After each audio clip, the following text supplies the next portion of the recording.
Hey, it's Craig. I just wanted to let you know that you can listen to Canadian History X early and ad-free on Amazon Music, included with Prime. Greetings and welcome to a special episode of Canadian History X. Before I continue, you can support the podcast by going to Patreon at patreon.com/CanadaX. We have multiple tiers for you to choose from, and every dollar that you give helps support the podcast and keep it going. Today, I have the pleasure of interviewing an author of a book I greatly enjoyed. For Christmas, my wife had bought me the book An Irish Heart, which tells the tale of the small immigrant community that shaped Canada and Montreal, called Griffintown. I really enjoyed this book. It was a fascinating read, and it helped give me a lot of information that I was able to use on the podcast for future episodes. So I sat down to interview the author Sharon about her book and about Griffintown itself. So I hope you enjoyed this special episode of the podcast. And I kind of caught the end of an era. There were so many characters there. It was a lot of the houses were small, or brick row houses. So a lot of the living was out on the streets. In the summers, people would bring chairs out, sit on the sidewalk, hang from the windows. People would walk around, and there were all these old timers telling amazing stories. And at the other part, it was a real community, a real sense of community that focused around St. Anne's Parish and the church. And it was a very rich parish in the activities. The priest had set up a St. Anne's Young Men's Society. So there was, all through the ages, there had been concerts and drama and debates. And so I think, as I said, I think I caught the end of an era. It was a bit like, at the time, if any of you seen the old Bells of St. Mary's movies with priests and nuns with Irish brogues, and the tough but size-carded guys sitting on the corner. There are people like the famous Father Carney, who used to sit on the steps of St. Anne's waving at taxis and entertaining the local kids. We had a very colorful politician that I think his career there lasted 30, 40 years. He was a former jockey, prided himself on being carried out of the Quebec legislature 3 times, always in a battle with Montreal Mayor Jean Drapeau. And there were people like Nellie Howden, who was called the Queen of Griffintown, kind of ironically, because this Queen of Griffintown might show up at a wedding with wearing her gray flannel slippers with holes cut out for her bunions. But at the same time, if somebody was hungry and needed a meal, you knew you could go to Nellie Howden. So there are all these stories, and even I sort of caught the end of the era, but some of the stories I was hearing from the elderly people in the neighborhood, there were stories about floods and fires and plane crashes, all within our neighborhood of Griffintown. People like, I remember Jimmy MacArthur, a very elegant gentleman, pointing with his cane to the second floor windows where the flood levels used to go. And I remember thinking, wow, did that really happen? And it's all these questions that eventually my curiosity led to figure out wanting to read about it. My uncle, Frankie Doyle, used to tell stories about being in school in April 1944 when the RAF bomber scooped down over the school. It had encountered engine problems, and it ended up crashing into a block of houses 1 street over, killing 14 people. And there was all these sort of stories around all these events. There's a story of Happy Furlong, who everybody says, oh yeah, Happy, his life was saved by a bottle of beer, because just before the plane crash, he got a hankering for a pint, wandered off from his room to buy a bottle of beer. Meanwhile, if he had stayed and skipped the bottle of beer, he would have died in that plane crash. And there were legends. There's a legend of a headless woman all of us, we were warned about the ghost of Mary Gallagher, a headless woman who haunted the intersection of William and Murray Streets. That was based on an actual murder. I later found out. Mary Gallagher was a prostitute, and a jealous rival chopped off her head in a flat in Griffintown in 1860s or 70s and threw the head in a bucket. And the Montreal papers at the time were splashed with this horrific crime, and people came from far and wide to see the house where this happened. But it sort of descended by the time I came around. It was down to the legend of the Headless Woman, and all of us kids would run by that intersection. And there was humor too. It became a favorite story of Father McEntee, a priest who grew up in the neighborhood.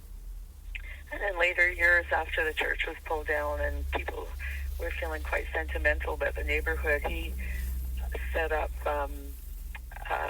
ghost watches on the actual date of her murder on the grounds of the old church, and then they would have a mass and a party afterwards, of course, after this ghost watch. And Griffintown was a paradox.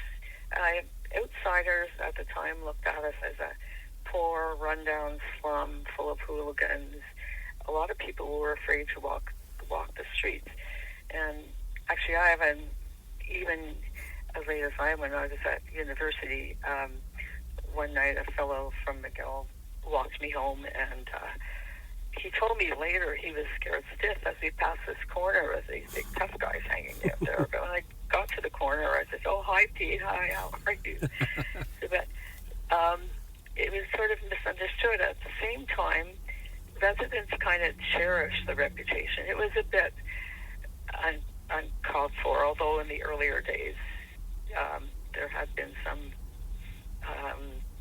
real tough guys, but people were really sentimental about it and loved it. And a lot of times sing-songs would end with a few verses of, "Oh, take me back to Griffintown, take me back to Griffintown, the place I belong."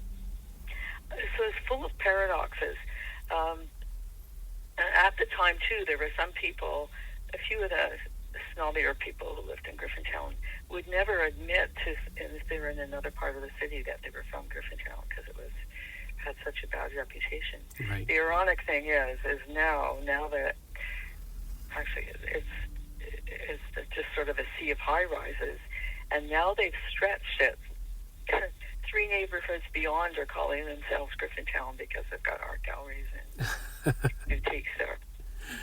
Oh, another paradox was Firecracker Day. They've had this in other places in Canada, but people got really excited about Firecracker Day in Griffintown. For weeks ahead of May 24th, people would start stockpiling old furniture, newspapers, anything flammable in the sheds. And on Firecracker Day, usually the young guys, teenagers, would pull us all out with the tacit approval of most of the adults, and they put bonfires in the middle of the street. And the firemen would be going out, quenching one, quenching the other, and this was all considered great entertainment. And by little old ladies would pull their rocking chairs out to the sidewalk, and these little old ladies would be throwing firecrackers in. So that was pretty exciting. But then a week or two later, these same, what some people will call hooligans, were getting ready for the Corpus Christi procession. The guys who were lighting bonfires were now painting the shutters. Little old ladies were making altars and putting flowers out on the altars for the procession for Corpus Christi. So there were all these paradoxes that I found kind of amazing looking back on it. It was very religious area. You would see a lot of people trailing off to 6 o'clock masses on weekday mornings before going to work. And St. Anne's Church, the beloved church, which was torn down, unfortunately, in 1970, became the place of Tuesday devotions, where some people said there were miracles happening. And they, at the height of it, I guess in the 1950s would have been the one I remember, there were 6 services a day, and the city put on extra buses to come down to the church, and people would be filling out their little request forms for what they wanted help with. Although a lot of young women who have a secret prayer that they didn't write down would be, "Good St. Anne, find me a man." There was a lot of humor. I mean, I don't want to play down the difficulties. There was poverty, but there was a pride in the poverty. I mean, you had to keep your house spotlessly clean. Didn't matter. Soap and water didn't cost anything, people would say. And even though by the time I came around, it was still considered an Irish community, although, of course, a lot of other nationalities had moved in by then.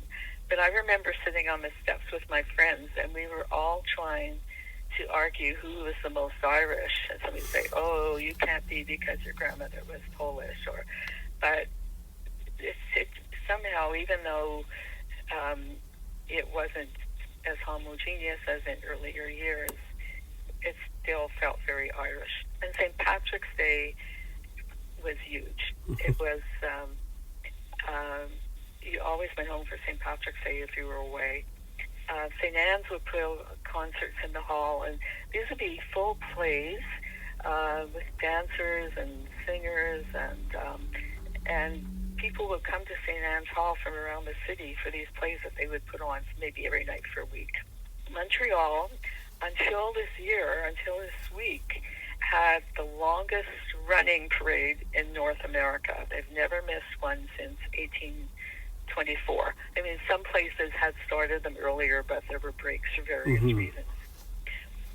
Now, in 1918, the organizers of the parade, the Irish community from all over Montreal, decided that they would cancel the St. Patrick's Day parade. After all, it was wartime.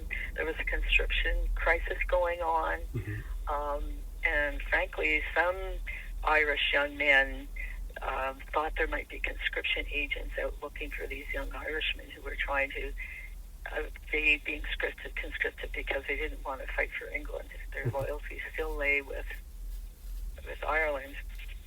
Yet, the men of Griffintown, the members of the St. Anne's Young Men's Society, defied the decree, put on their top coat, their dress coats, their top hats and shamrocks, and walked the parade route to keep the continuity. So I'm fascinated to see this year, and my brothers actually are members of the United Irish Societies, the organization who in Montreal right now run the parade. And while everywhere in Ireland, New York, Boston, they've canceled the parade, in Montreal they're saying they're postponing it. So I don't. It's just really sad. I guess they don't want to break this record of the longest running parade. So I know we might be celebrating it in July.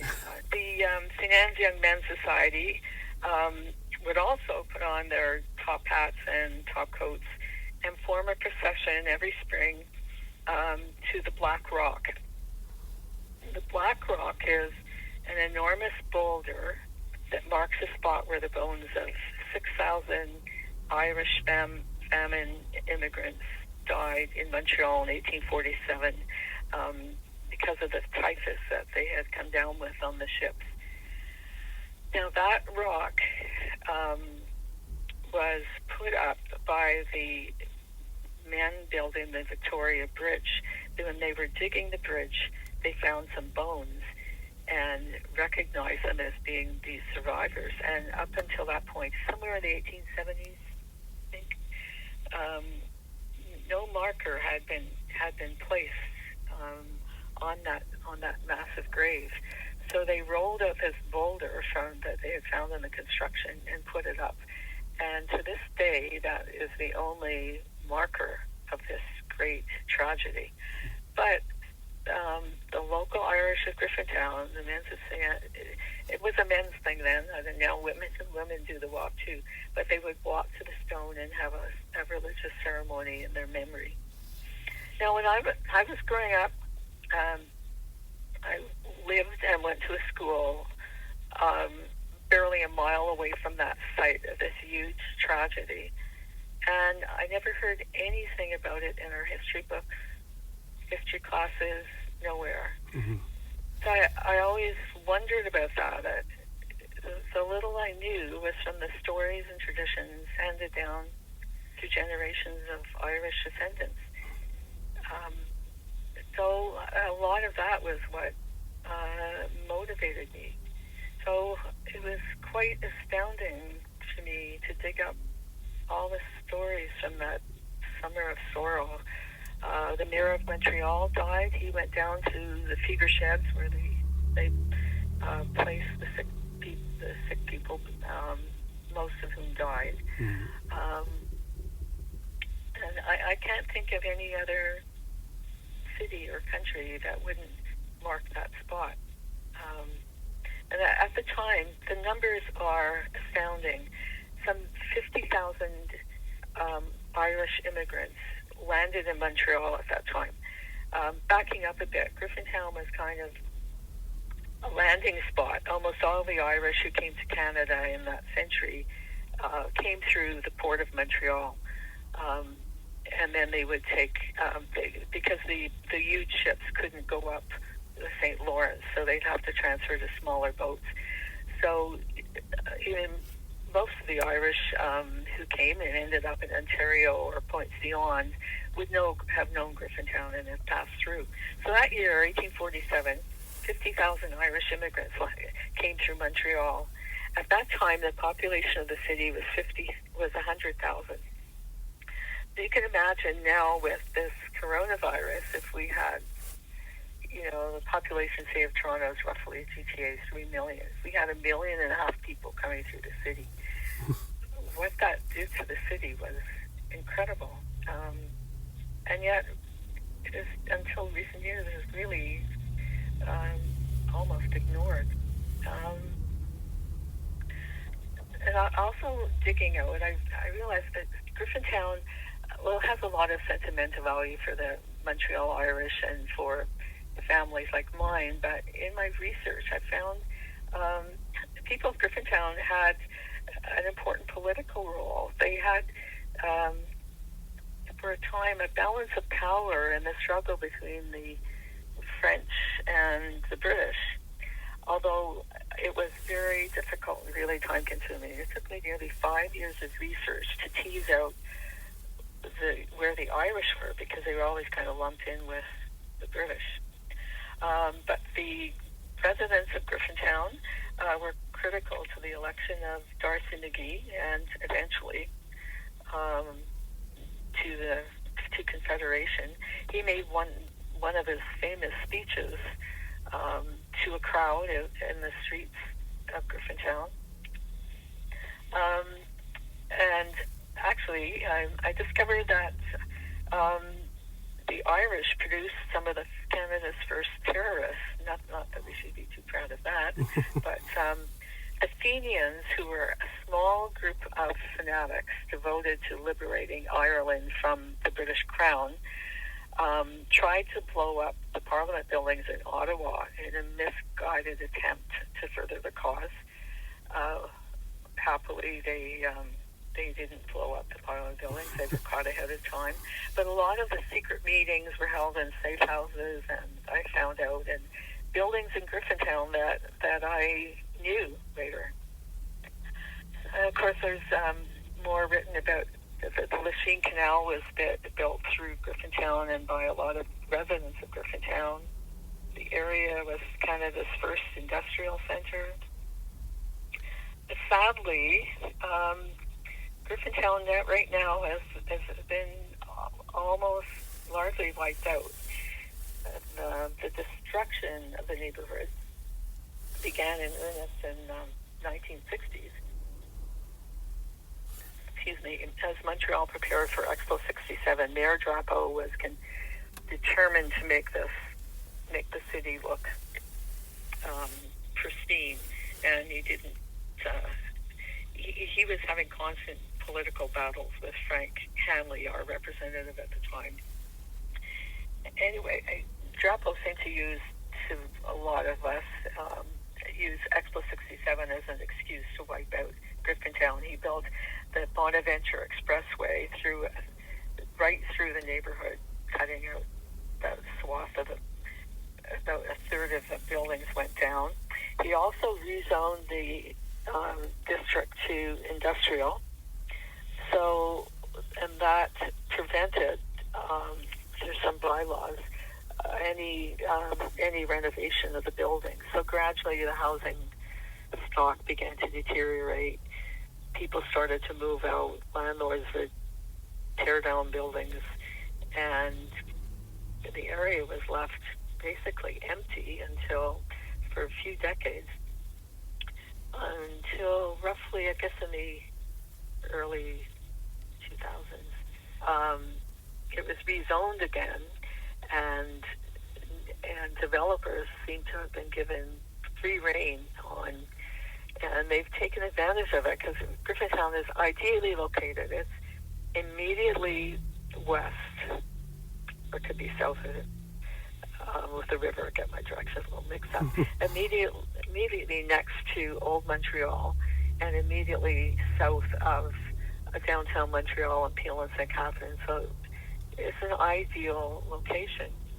And they've left all the small streets intact, but almost all of the old buildings, which could have been renovated and added some charm, like Toronto's Cabbagetown, like Vancouver's Gastown, that's almost all gone. And now it's just a sea of high-rises. And some of the high-rises are fine, but there's such a jumble of them, and on the narrow streets and shadows. And so it's like the history has been, the site has been totally wiped out.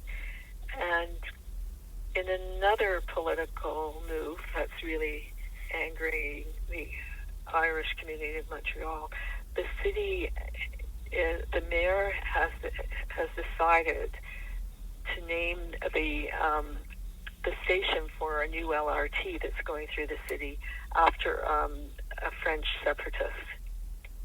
You know, rather than naming it after Griffintown, or perhaps maybe after the Irish famine immigrants who died, like there would be absolutely no Irish reference to this really colorful and important part of our history.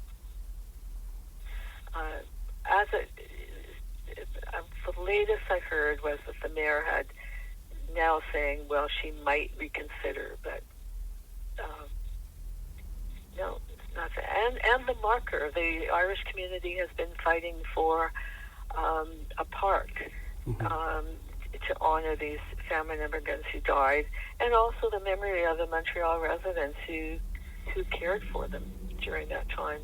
And I've already mentioned that this boulder now stands on a small traffic island in the middle of a 6-lane freeway leading to the Victoria Bridge. So you have to kind of take your life in your hands to go and stand near this bridge. And I go into my book too. There is a bit of history, because that rock proved to be quite inconvenient to some other plans for railways and bridges. And at one point it was moved in the dead of night so people wouldn't see it being moved.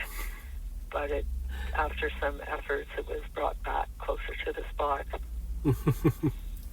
So that's Griffintown. Very special place, and it's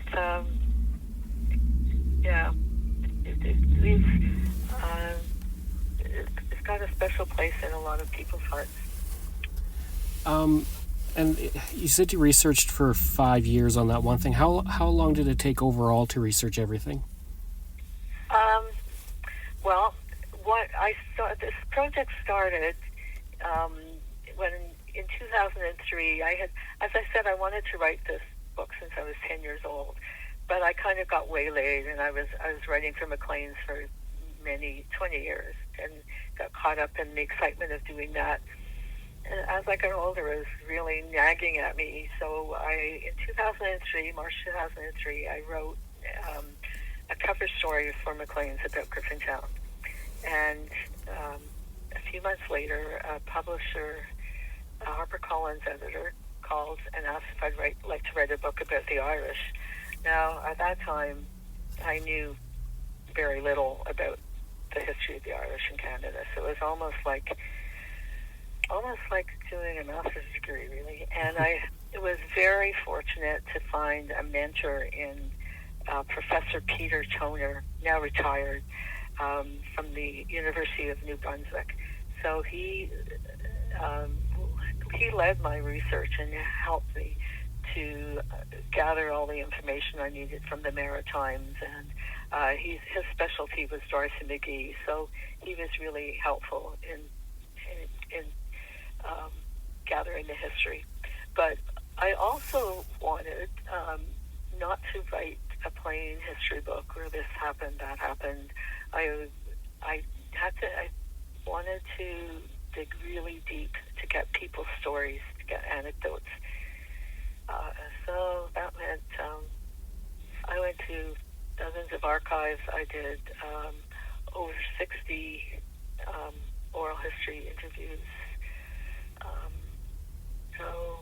So I started in 2004. The book came out in 2010, although the last couple of years were mostly editing and gathering photos. And yeah, so a long time. And where can people get it? Get the book? Yeah. It's available online through Indigo. It's in happily a number of bookstores still carry it. The hardcover is sold out, but it's still available in paperback.